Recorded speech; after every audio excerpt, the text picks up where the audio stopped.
So what if I told you that my only investment for retirement is just VOO? That's the Vanguard S&P 500 fund. I'm actually going to retire with less than $1 million. Good news is though, by the time I turn 36 years old, I should have this investment account around $1.2 million if the average continues to be the average. However, what if I told you that today I have a third of that?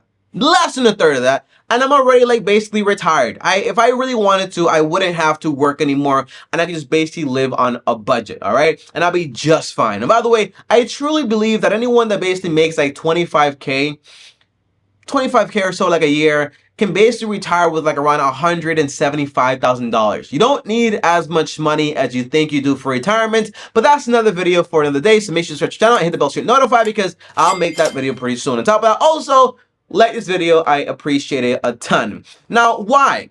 Why am I only investing into the Vanguard S&P 500? I'll tell you that later on, but for right now, let me tell you exactly what this fund actually is. Overall, it is a mutual fund, but it's a special type of mutual fund. It's basically also an index fund. An index fund is a type of investment where the company is only really trying to mirror the performance of something else. Basically, it's called the S&P 500. That's the 500 largest companies in the US. So this investment is trying to mirror or basically make the same amount of money per year as those 500 companies. So how do you do that? You basically buy the 500 largest companies in the US. So every time I put $1 into the S&P 500, I basically have $1 spread around into 500 different companies, okay? That's the basic idea. Now, for me personally, I'm investing into an ETF. That is an exchange traded fund. It's not that complicated. Don't complicate it, okay? You could do an index fund, but that usually has, for example, a minimum investment requirement of like around $3,000 or like $10,000 sometimes with the Admiral shares. But you can basically buy an ETF. It's an exchange traded fund. It's the same exact thing, but it's traded on the open market. That basically means it can have a lot more fluctuation, but as far as long term, it'll be basically the same exact thing. Now, here are some details about this that I actually want to share with you guys, okay? The expense ratio, how much it actually costs you to have this is basically 0.03%.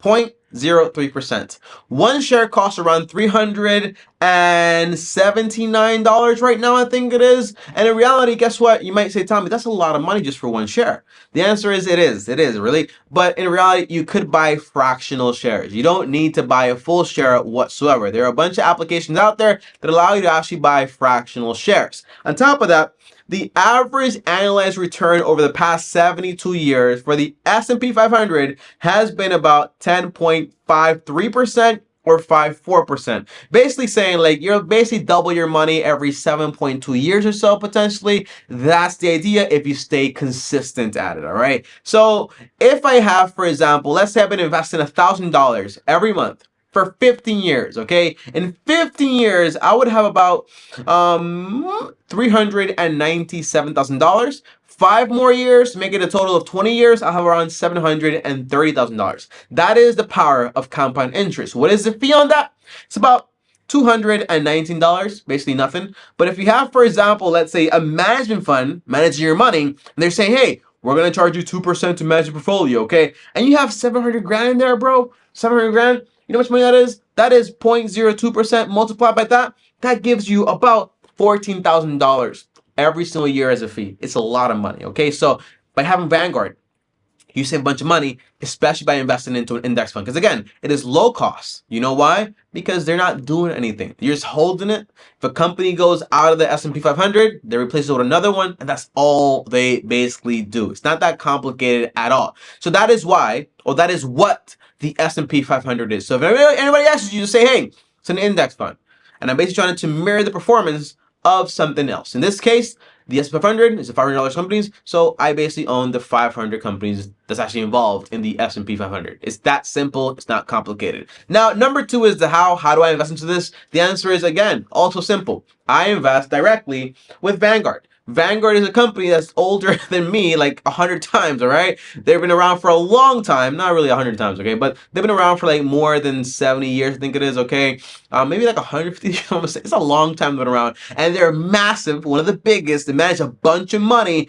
They're also very trusted, and they have great customer service. And my interest is not, for example, in fancy apps or fancy features. My interest is basically what company can I trust to hold my money. I can call at any time. They basically help me out with everything, and they're very frank. And because they're big, they have like a massive amount of money, they don't need to charge that much money, so it's low cost. That's why I use Vanguard overall. You could use Fidelity, you could use Charles Schwab, but I do recommend you use big firms, okay? By the way, the VOO, or the Vanguard S&P 500, obviously belongs to Vanguard, but the S&P 500 is just an index. So you can basically invest into whatever version of Fidelity has or Schwab's have. They all have different versions. Again, you could build your own by basically just buying 500 companies, but why would you do that? Okay, because that's a lot of work. But for a company, it's not a lot of work. Okay, so that's basically it. You don't have to do Vanguard. You can do a lot of other options out there. But I use Vanguard because I trust them a lot, and they've been around for a very long time.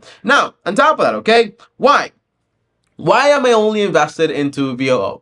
This might sound risky to some people, and people might say, Tommy, isn't having one investment like not that smart? You don't want to put all your eggs in one basket. Are you forgetting your own rule, dummy? The answer is no, I'm not forgetting it at all, okay? So here's the basic idea. First of all, I want to have everything written down here. It is diversified. Why is it diversified? Because you basically have, bro, 500 companies you are invested into. So it's not like you're invested into one thing per se.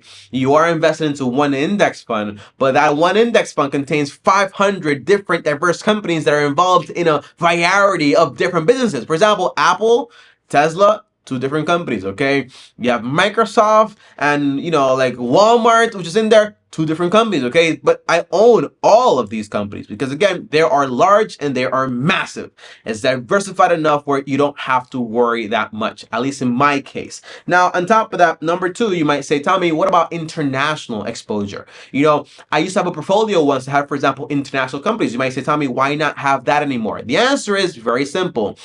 Apple, Tesla, Microsoft, these companies don't just operate in the US. They also have relationships with international companies outside of the US. So by being invested into large companies out there, you're also invested into like the entire world in a sense, because the world is so like intertwined in a sense. So these companies also have business outside of the US. So you're also involved in international business in that sense. Okay. So it's like saying, I have a company. We sell phones to like the US people, but we also sell phones to the Indian people and the Chinese people, okay? So I'm also involved in different markets. The US not doing that great, but these markets might be doing just fine, all right? So I have enough international exposure so I don't have to worry about it whatsoever. On top of that, is it aggressive? The answer is it's not aggressive. It's actually pretty like boring, all right? So in reality, you're making like 10.53%. The big thing with just investing into this fund is basically it's just stocks, right? So you might have a lot more volatility. Volatility basically means how much this thing actually moves. It goes up, it goes down, I did that backwards, right? It goes down, it goes up, okay? But as far as risk, that's not what risk is. Risk is what is the odds of you actually losing your capital? What is the odds of basically all 500 largest companies in the US basically going bankrupt? The odds are very low. And the odds are that if that happens, the whole world is probably going to be in shambles, and that doesn't really matter anymore, right? So overall, being saying, for example, hey, my companies or my index fund just went down, for example, by 20%. I could have gone down by 10% if I have, for example, some other companies. But overall, it doesn't matter that much because guess what? It's just volatility. It moves up and down, but the average over 72 years is going to be 10.53%. That's the main thing you want to be worried about. Now, there is one last thing I actually want to address. Tommy, you're investing into the S&P 500, but why wouldn't you want to invest, for example, into the total market stock fund, okay? That basically says, hey, you're going to be investing into 100% of all the companies in the US, like the whole thing, right? The answer is, okay, a lot of those companies, they're successful, but a lot of them are going to be duds. In the sense that, by the way, that doesn't really matter either, okay? Because there will be some duds in the S&P 500 also, but overall, the S&P 500 is basically 80% of the whole US output, as far as, for example, the stocks in the US. So overall, it accounts for more than enough performance that I actually need, and I just rather hold that instead. That's the basic idea. On top of that, you might be asking me, Tommy, but as you approach retirement age, right? Or not retirement age, or whenever you actually want to retirement, don't you actually want to own some bonds in there, whether it's corporate bonds or treasury bonds? Have some of those funds too, because again, when stocks go up, bonds tends to kind of go down.